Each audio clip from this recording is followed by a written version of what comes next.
Muita bênção, né, irmãos? Graças a Deus que nos dá a vitória por nosso Senhor Jesus Cristo. Ouvimos hoje livramentos muito grandes, irmão. Coisa que só Deus pode fazer. E a gente sabe que o inimigo, irmãos, ele tenta muitas vezes aproveitar desses momentos para tentar atingir a mente, tentar atingir o emocional das pessoas, mas são em momentos como esse que a gente vê o quanto que Deus está conosco, enquanto nós estamos amparados pela presença de Deus. Amém, irmãos? Eu quero ler com os irmãos Tiago, capítulo 4.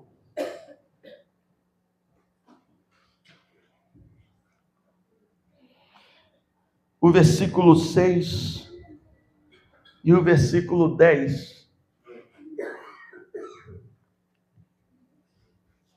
Diz assim, Tiago, capítulo 4, versículo 6 e o versículo 10. Antes, ele nos dá uma graça maior. Portanto, diz a Escritura, Deus resiste aos soberbos, mas dá graça aos humildes. Versículo 10. Humilhai-vos perante o Senhor, e Ele vos exaltará. Vou chamar aqui o pastor Daniel, por gentileza, pastor Daniel. Fazer essa oração pela ministração da palavra. Oremos em nome de Jesus. Vocês vão para cá. Senhor Deus e Pai, aqui, Senhor, está o teu filho, Senhor, com essa incumbência, com essa responsabilidade, está, Senhor, trazendo a tua palavra aos nossos corações. Continue usando, continue derramando da tua unção, Senhor. Que tudo aquilo que o Senhor colocou no coração dele para nossos corações, fala conosco através do teu filho, em nome de Jesus. Amém. Amém. Obrigado. O texto está falando sobre a forma como Deus age em relação aos soberbos, mas também como ele age em relação àqueles que são humildes. Aos soberbos o Senhor resiste, e aos humildes o Senhor dá graça. Amém? Nós vemos também aqui, irmãos, que a humildade, ela não pode ser terceirizada. Seja humilde por mim. Como, por exemplo, essa água que vou beber nesse exato momento. Estou com uma sede tão grande. Você pode beber água por mim? Se a sede é minha, quem tem que beber água? Sou eu. Se a soberba está contigo ou se está comigo, quem é que tem que se humilhar? Sou eu. Não tem, irmãos, como a gente terceirizar coisas que estão acontecendo conosco para que as outras pessoas façam no nosso lugar. O versículo 10 é claro sobre isso. Humilhai-vos perante o Senhor, e Ele vos exaltará. Isso vale para tantas coisas, né, irmãos? O irmão pode orar por mim, o irmão pode jejuar por mim, o irmão pode se consagrar por mim. A Bíblia fala, orais um pelos outros, né? Mas a Bíblia não fala para você orar pelos outros, os outros orarem por você e você não orar. Não, a Bíblia fala para que façamos junto. Um ao outro ajudou. E ao seu próximo disse, esforce-te. Tem que haver o quê, irmãos? Uma reciprocidade, tem que haver uma junção de forças nisso tudo aí. E eu tenho ouvido algumas mensagens, inclusive mensagens antigas que eu preguei sobre essa temática, sobre a soberba. Eu vi quanto que a gente ainda precisa melhorar bastante nesse aspecto, porque há muitas vitórias que Deus já desejaria ter entregue na nossa mão há muito tempo, mas por causa do eu sei, né, eu tenho razão, né, muitas vezes as bênçãos do Senhor são retidas e poderiam já ter sido liberadas para a nossa vida e não são.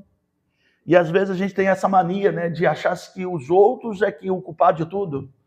Né? O erro está sempre nos outros, a gente não consegue muitas vezes fazer um autoexame, como a própria Bíblia diz para a gente fazer.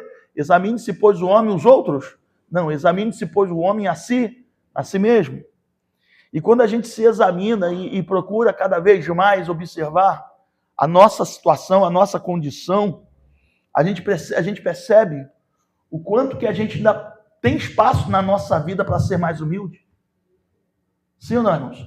Quanto tem espaço na nossa vida, porque a humildade ela não é caracterizada simplesmente por dizer que você é humilde. Tem um cunhado meu que ele brinca muito dizendo assim, uma vez ele disse assim, olha, eu me sinto tão humilde, que eu vou até escrever um livro sobre humildade, e o tema do livro vai ser Aprenda a ser humilde como eu, né? É tão humilde, mas ele falava isso numa brincadeira só para mostrar que humildade não é de você dizer, gente, eu sou muito humilde. Não, eu sou muito humilde. Se você é muito humilde, você não precisa dizer que tu é muito humilde. Né? A Bíblia diz que por seus frutos o conhecereis, né? Inclusive, lendo agora o plano de leitura bíblica, né, no livro de Provérbios, estava falando, não se elogie a si mesmo, né? O próprio livro de Provérbios fala sobre essa questão. E o que eu quero dizer com a questão da soberba? A soberba ela aponta para a autossuficiência, ela aponta para orgulho, ela aponta para prepotência, altivez. Né? E a Bíblia fala no livro de Provérbios, capítulo 6, do versículo 16 ao 19, 6 coisas o Senhor odeia. E entre as coisas que o Senhor odeia, está falando sobre a altivez, né? A soberba. Esse negócio de soberba é tão sério, irmãos, né? Que a Bíblia diz que a altivez de espírito precede a queda, né? E agora me fugiu o texto. E a soberba arruína, uma coisa assim. O que eu quero dizer é o seguinte, pessoas estão caindo exatamente porque não estão dando a devida honra, não estão dando o devido crédito, a devida glória àquele que é digno. Né? Acabei agora de receber um elogio, o que eu fiz? Eu direcionei tudo para Deus. Porque, na verdade, irmãos, nós somos apenas instrumentos, ferramentas de Deus. Né?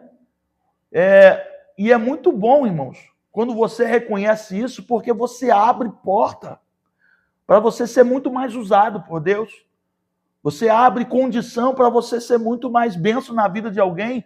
E quando você faz isso, você está atraindo bênção para a sua vida também, irmãos. Porque é uma via de mão dupla. Amém? A Bíblia fala, dai e ser-vos-á dado. Não é assim que a Bíblia fala? Mas bem-aventurado é dado que é receber. Então, quando você, se importa no sentido de abençoar a vida de alguém, de ser útil para a vida de alguém, Deus está olhando isso, Deus está vendo isso e tem resposta de Deus para a tua vida também. E nós observamos, irmãos, que a pessoa, quando ela está vivendo na dimensão da soberba, ela começa a se sentir superior, ela começa a se sentir muitas vezes inabalável, né? Como uma pessoa que eu conheci muito de perto que dizia que tinha peito de aço. A pessoa ela começa a se sentir inatingível, porque a soberba faz isso, irmãos. Ela cega a pessoa no sentido de achar que as coisas difíceis não vão acontecer com ela ou só vão acontecer com os outros, mas na verdade todos nós estamos vulneráveis a passar situações muito complicadas, muito difíceis. E me reporto agora para um momento histórico, um momento bíblico, em que Paulo, na carta de 2 Coríntios, me falha a memória, 2 Coríntios, acho que é capítulo 12, ele falando sobre uma experiência que ele teve com Deus, assim, coisa extraordinária, né? Onde o Senhor lhe conduz isso, está em 2 Coríntios, capítulo 12, o Senhor arrebata Paulo até o terceiro céu, né? E ele fala, se no corpo não sei, se fora do corpo não sei, Deus o sabe, e sei que o tal homem, se no corpo ou se fora do corpo, não sei, Deus o sabe, foi arrebatado ao paraíso. Para pensar, irmãos. Existem tantos lugares lindos nesse mundo, né? De vez em quando eu gosto de ver documentários sobre nações diferentes, né? De vez em quando, quem já viu aqueles comentários sobre a Suíça, Suécia, né? Os Alpes suíços, né? Aqueles vales onde existe nesses lugares que é até cenário de filme, e cada coisa linda, né, irmãos? Aquelas correntezas, aqueles rios, aqueles lagos. Aí tu para ficar pensando assim, meu Deus, que privilégio, né? Quando a gente tem a oportunidade de ir em um lugar desse tão lindo, tão bonito, né? Alguns irmãos aqui já foram, eu também fui na Foz de Iguaçu, né? A coisa bonita, você vê aquela coisa toda. Irmãos, nada do que existe aqui na Terra se compara ao que está lá no paraíso. Se compara ao que Paulo viu. E às vezes quando a gente tem a oportunidade de dizer assim, poxa, eu fui, né, no Maranhão e eu vi os lençóis maranhenses, né? Eu tive em Natal e eu vi o maior cajueiro do mundo. Eu tive fora do país, eu fui na Disneylândia, eu fui nisso. A gente não fica, né, até certa forma vai descido com isso. E algumas pessoas não sabem, né? Não sabem trabalhar com isso. Não é o caso de ninguém aqui, amém, irmãos? Em nome de Jesus. Mas algumas pessoas não sabem trabalhar com isso e perguntam assim, você foi na onde? No máximo que eu fui foi ali em Campo Grande. E você, o máximo que eu fui foi em Sepetiba. Você não se compara comigo, porque eu já fui em tal lugar, fui isso, fui aquilo outro. Para pensar, irmãos, no sentimento que a carne de Paulo não estava querendo, sabe, nutrir naquele momento, porque você vai ver que o texto diz assim, olha, o texto fala assim, foi arrebatado ao paraíso e ouviu palavras inefáveis, as quais não é lícito ao homem referir. De um assim me gloriarei, mas de mim mesmo não me gloriarei, senão nas minhas fraquezas. Ainda que me gloriasse, não seria nécio, porque estaria dizendo a verdade, mas abstenho-me para que ninguém pense de mim mais do que em mim vê ou de mim ouve. Aí, esse é o versículo que eu quero aqui chamar a atenção, o versículo 7. Diz assim, e para que não me exaltasse, olha o texto dizendo, e para que não me exaltasse, sabe por causa de quê? Pelas excelências das revelações. Está falando de coisa muito boa, irmãos. Pela excelência da revelação, foi-me dado um espinho na carne, a saber, um mensageiro de Satanás para me esbofetear, a fim de não me exaltar. Quem entende, irmãos? Que se a gente não tiver a luta, a gente fica soberbo. Que a soberba, muitas vezes, faz parte do tratamento de Deus para deixar a gente nos moldes que Deus Ele quer que eu e você estejamos. Porque, irmãos, a carne ela tem essa tendência de querer, né, crescer, de querer se achar alguma coisa. Mas quando você lê, por exemplo, o livro de Eclesiastes, sabe, Salomão, ele estava falando, né, que não existe, dentro de uma determinada perspectiva que ele estava vendo, né, não existe diferença entre o rico, entre o servo, porque todos vão parar no mesmo lugar. Quando você lê Salmo 103, versículo 14, se fala em memória, o salmista fala assim, lembra-te de mim, porque sou pó. Todos nós do pó viemos e para o pó retornaremos. Então, irmãos, tudo que se conquista aqui, todos os bens que se tem aqui nessa terra, vai ficar para outra, irmãos. Não vai ficar para a gente.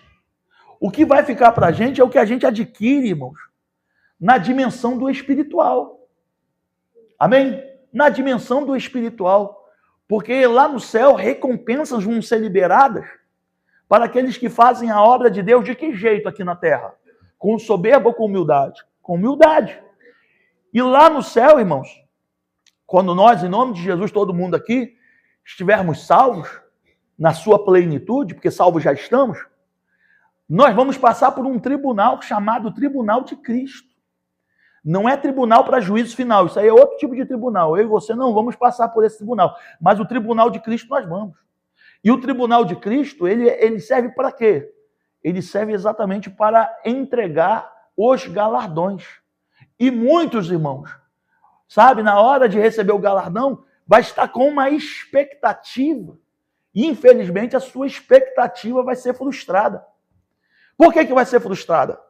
Porque na mente dessa pessoa, né, pela quantidade de obra que ela já fez, pela quantidade de obra que ele já fez, ele pensa assim, o meu galardão deve ser maior do que aquela irmãzinha ou daquele irmãozinho que eu nunca vi fazendo nada. Mas aquela pessoa que achou isso não sabe que ele só conseguiu fazer, ele só conseguiu pregar, ele só conseguiu cantar, ele só conseguiu orar, ele só conseguiu liderar, porque aquela irmãzinha estava intercedendo por ele. Porque aquele irmãozinho estava jejuando pela vida dele. Né? Não existe mérito pessoal nosso, irmãos. Eu estou aqui de pé, eu tenho consciência disso.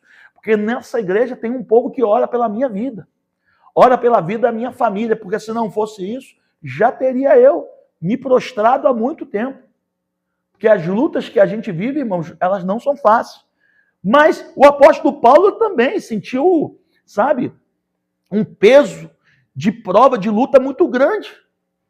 O texto fala claramente que um mensageiro de Satanás, irmãos, um mensageiro do inimigo, esbofeteou a Paulo. Mas até, sabe, essa atitude da parte do inimigo, ela não foi além da permissão de Deus. Deus é quem permitiu que aquilo acontecesse, porque havia um propósito de Deus, inclusive na ação do inimigo contra a vida de Paulo. Para quê? Para que ele não se exaltasse. A exaltação, irmãos, é uma das armas mais eficazes do inimigo. O inimigo, ele tenta de todas as maneiras fazer com que o homem e a mulher, a pessoa de forma em geral, atribua para si algum tipo de mérito, algum tipo, sabe, como se ele tivesse, de fato, merecimento naquilo que ele está fazendo. Irmãos, tudo que a gente faz aqui, irmãos, tudo que nós somos, tudo que nós temos, é pelas misericórdias de Deus, irmãos. É pela graça do Senhor.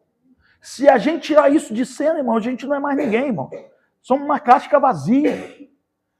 Mas Deus, por sua misericórdia, irmãos, apesar da nossa fraqueza, apesar das nossas deficiências, das nossas limitações, Ele olhou para você e falou assim, olha, eu vou te usar.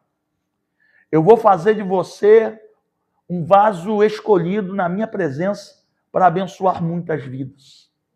E quando a gente tem essa consciência da importância da humildade, e a gente coloca essa humildade, sabe, para funcionar na nossa vida, né? Como eu disse, vai haver um dia em que recompensas estarão sendo liberadas, ministradas sobre a vida daqueles que fizeram a obra do Senhor, e essas pessoas, as suas obras, elas passarão, é claro que o texto está aqui num sentido figurado, elas passarão como que pelo fogo, né? Alguns aqui serão comparados como obras de feno. Feno aguenta passar pelo fogo, irmãos? Não. Ele é destruído. A madeira aguenta passar pelo fogo? Não, é destruído. Mas pedras preciosas, ela passa pelo fogo e consegue chegar do outro lado intacta, sem problema algum. Assim também, irmãos, serão as obras que nós fizermos para o Senhor, sabe? Revertendo toda a glória, toda a honra, todo o louvor para Deus. Tudo que você fizer, irmãos, entenda, foi porque a graça do Senhor estava sobre a sua vida. Deus permitiu Paulo viver essa situação. E o texto fala no versículo 8, 3 vezes orei ao Senhor para que o afastasse de mim. Irmãos, quanta luta que eu e você não estão passando, que a gente está falando, Senhor, eu não estou aguentando mais. Não dá para afastar isso de mim, não. Não dá para tirar isso da minha vida, não, Senhor. Quem crê que Deus pode fazer isso hoje? Pode mudar a situação hoje? Deus pode.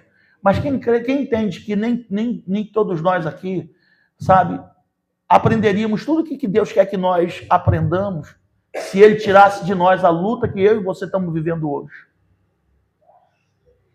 Você já deve ter ouvido, eu já contei essa história antes aqui, de uma lagarta que fez um casulo num determinado galho e, passado algum tempo, o casulo estava se abrindo e uma criança viu o casulo se abrindo, ficou com pena da borboleta que estava nascendo naquele casulo e resolveu dar uma ajuda para que a borboleta nascesse com mais facilidade.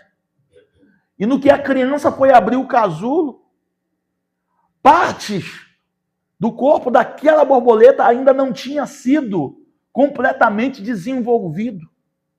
E por conta disso a borboleta morreu. Por quê? Porque aquele processo de esforço que aquela borboleta estava fazendo fazia parte do processo para que ela pudesse ter todos os seus órgãos, todos os seus membros desenvolvidos para que pudesse voar. Então, assim, às vezes, irmãos, a gente pede para Deus facilitar a nossa vida em determinada área e Deus fala assim, eu posso. Eu tenho condição para fazer isso, mas se eu fizer isso, eu te estrago. Se eu fizer isso, eu atrapalho o que eu tenho para fazer na tua vida. A tua luta, irmãos, você que é servo e serva de Deus, não é um acidente. A tua luta, muitas vezes, é um propósito de Deus. E é nesse propósito que tem crescimento. É nesse propósito que tem fortalecimento. É nesse propósito, irmão, nesse processo, melhor falando, é nesse processo que nós estamos vivendo e que muitas vezes não é nada agradável. É desagradável. Vai muitas vezes te fazer chorar. Vai fazer você muitas vezes até mesmo gemer. Mas eu quero te dizer o seguinte, irmãos.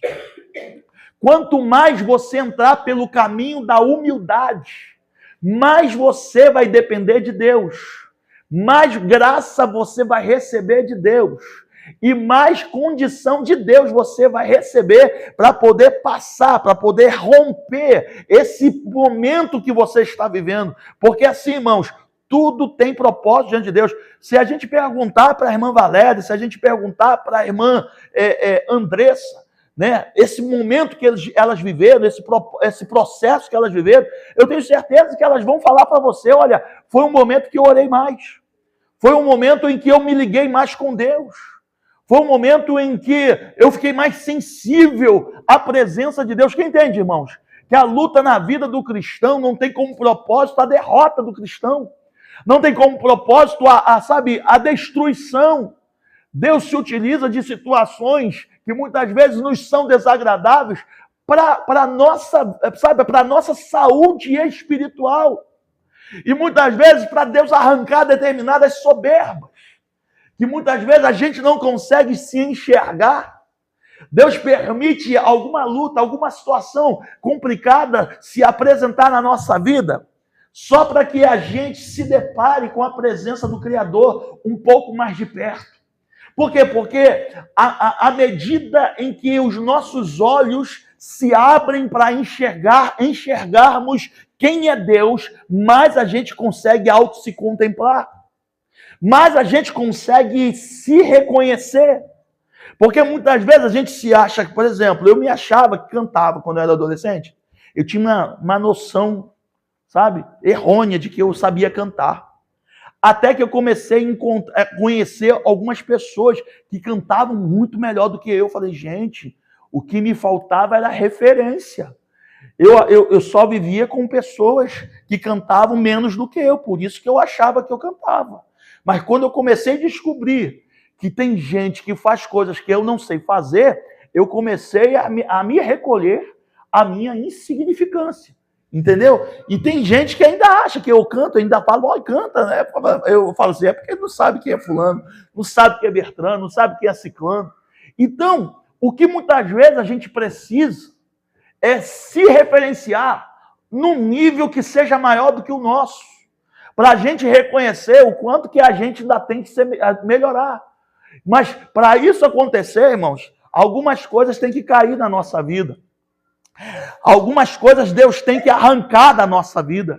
E muitas vezes Ele vai arrancar essas coisas exatamente no momento, irmãos, da tribulação, da angústia, da aflição, porque são momentos como esse que a gente se propõe a se aproximar mais de Deus, que a gente se propõe a se humilhar mais diante do Senhor. E é nessa humilhação que Ele se revela.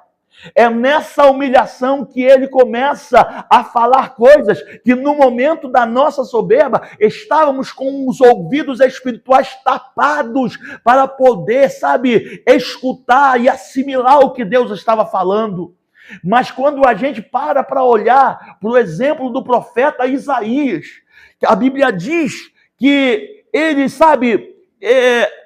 viu o Senhor, mas antes de ele ver o Senhor, o texto fala, irmãos, que ele andava com os seus lábios impuros e vivia num povo de impuros lábios. E, de certa maneira, ele já até profetizava, porque esse texto está no capítulo 6 de Isaías. Então a gente observa que Isaías já tinha até um ministério profético, de certa forma, consolidado, porém ainda tinha coisas na vida de Isaías que precisavam ser arrancadas, que precisavam ser tratadas.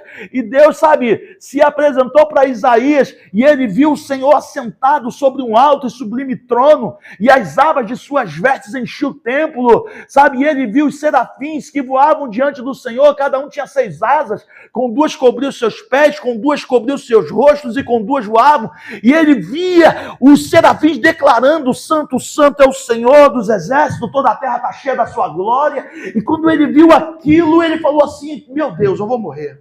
Meu Deus, eu vou perecer, eu não vou subsistir, tamanha santidade que eu estou vendo, tamanha glória, tamanho poder que eu estou vendo. Na visão do profeta, Deus estava se revelando para ele, para matar ele, para destruir ele. Não, irmãos. A proposta de Deus na vida de quem é filho, aleluia, é corrigir, é aparar as arestas, para que a gente seja filhos melhores ainda.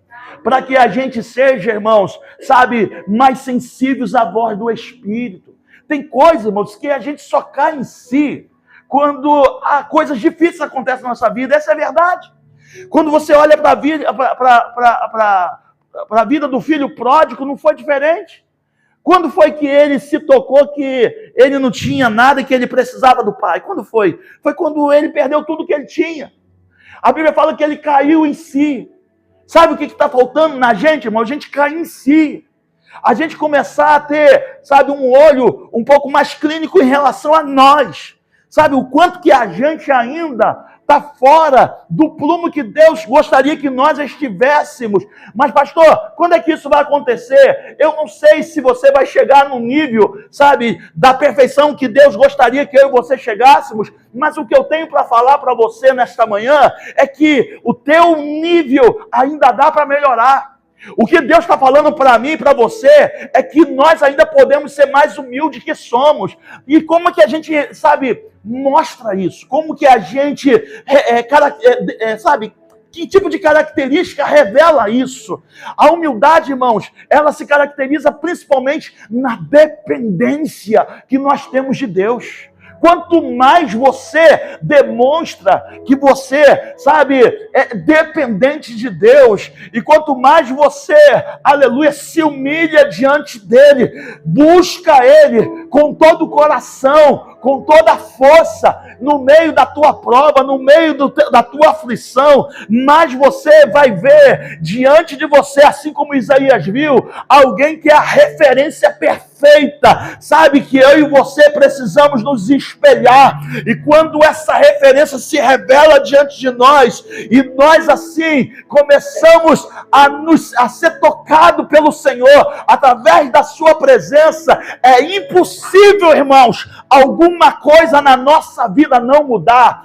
Presta atenção, em meio à tua dependência de Deus, em meio à revelação de Deus para a tua vida, em meio à tua aproximação de Deus, Deus vai tocar em áreas da tua vida que você, sabe, pensava que não precisava ser tocado, mas Ele vai tocar para haver transformação, Ele vai tocar para que haja mudança na situação. Quando Jacó estava ali, lutando com o anjo do Senhor, a Bíblia fala que ele foi ferido, sabe, na sua coxa, no nervo da sua coxa. Quando ele foi para a luta, ele foi andando perfeitamente, mas quando ele saiu da luta, ele começou a mancar. Ele já não era o Jacó que andava com o seu, sabe, com porte de modelo, não. Ele já andava mancando, ou seja, algo mudou na vida dele. Algo, sabe, o Senhor tocou na vida dele. E eu quero te dizer uma coisa: o toque de Deus na tua vida vai mudar a vida de outras pessoas. O toque de Deus na tua vida vai mudar o procedimento de Deus na vida de outras pessoas. Quantos querem ser tocados por Deus aqui nessa manhã? Quando Jacó foi tocado por Deus e tocou no nervo dele, a Bíblia fala que o hábito alimentar do povo de Israel mudou. Aleluia, eles já não comiam mais, sabe, a parte do nervo da coxa do animal. Por quê? Porque Jacó tinha sido tocado ali. Eu quero dizer uma coisa: hábitos na tua casa vão mudar. Aleluia, procedimentos na tua casa vão mudar. Aleluia, situações na tua vida vão mudar e na vida da tua família vão mudar. Alguém pega essa palavra? Por quê? Porque, aleluia, em meio ao teu encontro, em meio à humilhação, em meio à tua dependência, em meio, aleluia, o Senhor vai tocar em áreas da tua vida que vai transformar o ambiente aonde você vive. Quem pega essa palavra em nome de Jesus? Aleluia. Jacó, aleluia, na presença de Deus, você vai ter que começar a aprender a andar curvado. Na presença de Deus, você vai aprender a andar com humildade. Aleluia. Tu pode levantar a cabeça para A para B, mas diante de Deus, aprenda a baixar a cabeça. Aleluia. Ande na humildade, ande na humilhação. Eu aprendi, irmãos, que o lugar mais alto que o servo de Deus pode procurar, aleluia, está na presença de Deus, é nos pés dele. Conforme você procura os pés da presença de Deus, não se preocupe não, Ele mesmo vai te levar de nível. Ele vai pegar você que está nos pés, no lugar da humilhação, no lugar do quebrantamento, no lugar da contrição, vai pegar você e vai falar assim: meu filho, porque você se humilha, porque você se quebranta, aleluia, eu agora vou colocar você diante da minha face. E face fala de intimidade. Face fala, irmãos, de comunhão perfeita. Quantos querem ter intimidade com Deus aqui? É na intimidade que revelações vão ser liberadas. É na intimidade, aleluia, que segredos vão ser contados. É na intimidade que o Senhor vai abrir, aleluia, falar coisas para você que Ele não fala para ninguém. Mas para chegar nesse lugar da intimidade, necessário é você chegar no lugar onde ficam os pés. Aleluia, se quebrante diante do Senhor e diga: Senhor, por mim mesmo eu não posso nada, eu não sei fazer, Senhor, eu não sei resolver isso por minha própria força, mas eu confio em Ti, eu dependo de Ti, minha vida está em Ti, o Senhor é o meu refúgio, o Senhor é a minha fortaleza, é no Senhor que eu vou descansar.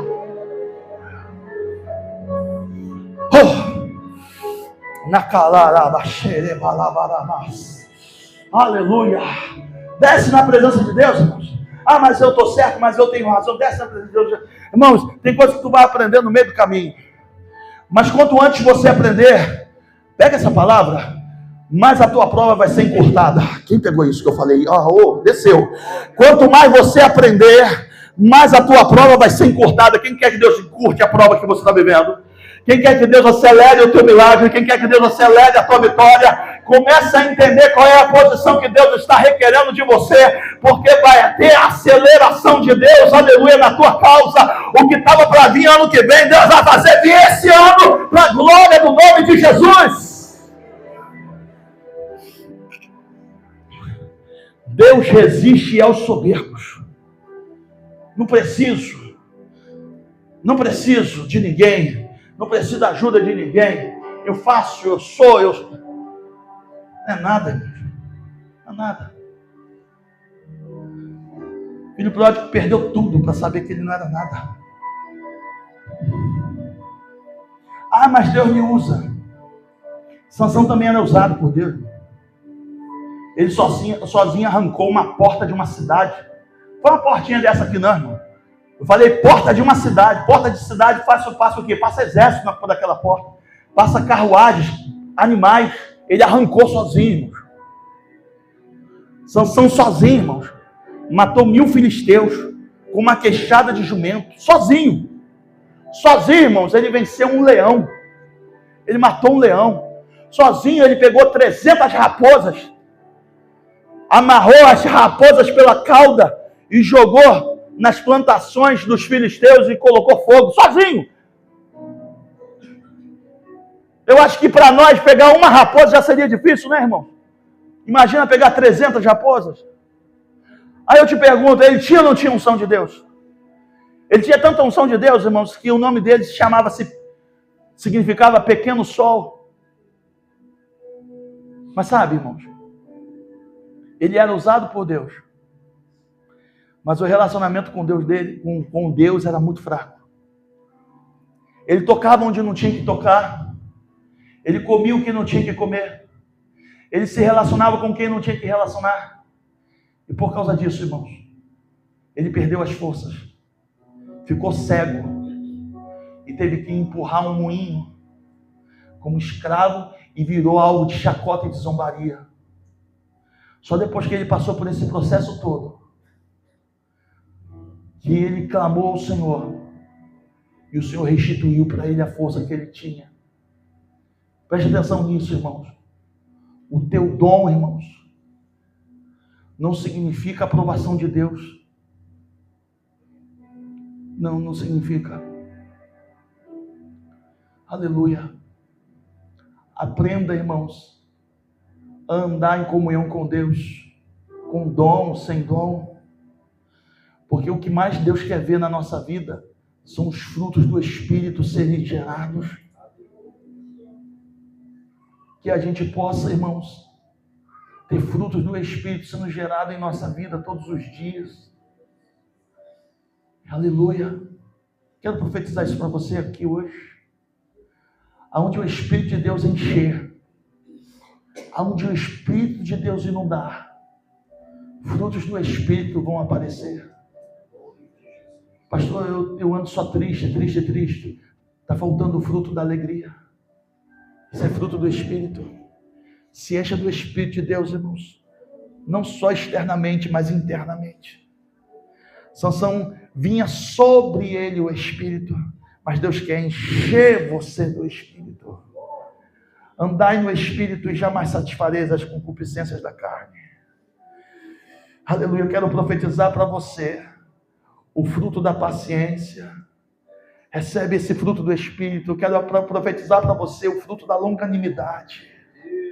Eu quero profetizar para você o fruto da bondade, o fruto da benignidade, o fruto da mansidão, o fruto da temperança, o fruto da fé. Receba. Aleluia, quanto mais você se humilha diante de Deus, mais, aleluia, o Senhor te enche do seu Espírito. E quanto mais cheio do Espírito de Deus você tiver, mais dos frutos do Espírito você vai gerar. Aleluia. E através desses frutos o nome de Deus vai ser glorificado. Aleluia. Vai ter, aleluia, mudança de sorte aonde você coloca a planta dos teus pés. Vai ter mudança de sorte aonde você toca. Aleluia. Quem recebe essa palavra em nome de Jesus? Em nome de Jesus, vamos declarar aqui nessa noite, carne, aleluia, você não vai ser, aleluia, você não vai me governar, você não vai ser o meu Senhor, aleluia, mundo, você não vai ser o meu Senhor, de jeito nenhum, Satanás, você não vai dominar a minha carne eu coloco no altar, a minha carne eu coloco diante do, aleluia, sumo sacerdote da minha alma, é Ele que faz de mim o que Ele quiser, já não vivo mais eu, mas Cristo vive em mim, e a vida que agora vivo na carne, vivo na fé do Filho de Deus, a qual me amou e a si mesmo se entregou por mim. Aleluia. Coloca a tua carne hoje no altar e fala: Espírito de Deus, toma conta do que eu falo. Espírito de Deus, toma conta do que eu penso. Toma conta do que eu olho. Toma conta do que eu ouço. Toma conta do que eu toco. Toma conta do que eu sinto. Domina, Espírito. Domine meu pensamento. Domine minhas emoções. Domine o meu falar. Domine o meu sentir. Domine. Deixa o Espírito de Deus dominar a tua vida. E aonde o Espírito de Deus domina, aleluia, vai ter glorificação, vai ter exaltação. Por quê? Porque ali é o lugar onde tem alguém se humilhando. Ali é o lugar onde tem alguém se quebrantando. E a promessa está na validade. Humilhai-vos debaixo da potente mão de Deus. Aleluia. E Ele, a seu tempo, nos exaltará. Quem pode aplaudir o Senhor por essa palavra?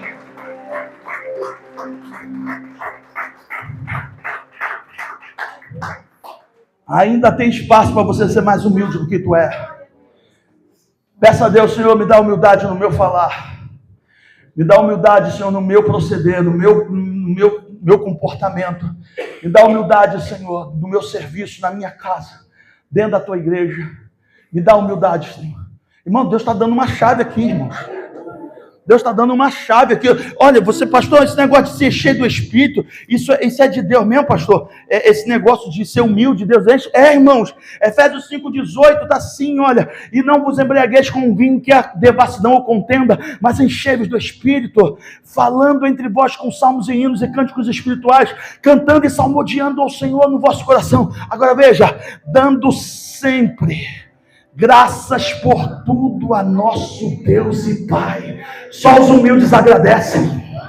Só os humildes louvam. Aleluia. Quem tem motivo para agradecer a Deus aqui? Diga a Deus: muito obrigado porque eu acordei. Muito obrigado porque eu me levantei. Muito obrigado porque eu estou respirando. Muito obrigado porque o Senhor me trouxe para este lugar. Muito obrigado porque eu já pude te adorar. Muito obrigado porque eu posso te glorificar. Muito obrigado porque o meu nome está escrito no livro da vida. Muito obrigado porque eu sou templo do teu Santo Espírito. Quem pode agradecer a Deus? Conforme você agradece, o Espírito de Deus te enche. O Espírito de Deus te enche. Quem está entendendo já está agradecendo. Abre a tua boca, igreja. Quem entende já está agradecendo. Aleluia. Tu tem motivos ou não tem, irmãos? E o texto continua dizendo ainda, aleluia, para encerrar, aleluia, em nome de nosso Senhor Jesus Cristo, sujeitando-vos uns aos outros.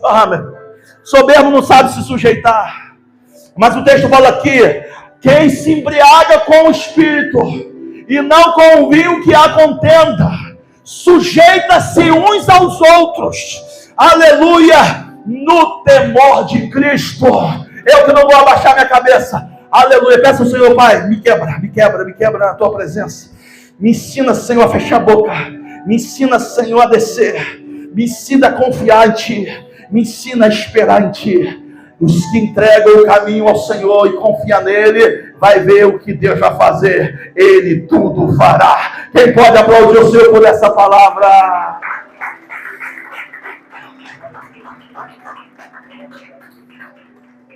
Que o Espírito de Deus possa ter falado ao teu coração como Ele falou no meu. Porque eu reconheço que eu ainda preciso ser mais humilde. Que eu ainda preciso descer um pouco mais. E à medida em que a gente vai tendo essa consciência, mais o Senhor vai nos exaltar. Amém, irmãos? Quem está saindo aqui com essa consciência melhor aqui? Quem está saindo? Glória a Deus. Aleluia. Aleluia.